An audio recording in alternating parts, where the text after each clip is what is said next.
حضور صلی اللہ علیہ وسلم نے فرمایا، اے عمر، اگر مجھے لوگوں کا سست ہو جانے کا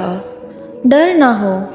تو میں یہ بات کہوں، اس خبر کو جا کے گلی بازاروں میں بتا دو اور 4 اشخاص کی جنت کی گواہی دے دو کہ انہیں جنت میں جانے سے کوئی شے نہیں روک سکتی۔ حضور، کیا کون سی ہیں؟ ایک وہ عورت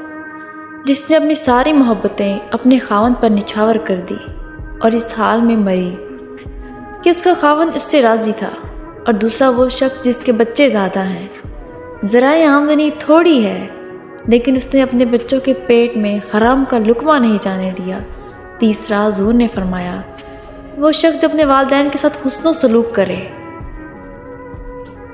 اور چوتھا، وہ شخص کہ جس نے ایسی سچی توبہ کی کہ گناہوں کی طرف پلٹنا اس کے لیے اتنا مشکل تھا کہ جس طرح جانور کے تھن سے دودھ نکال کر واپس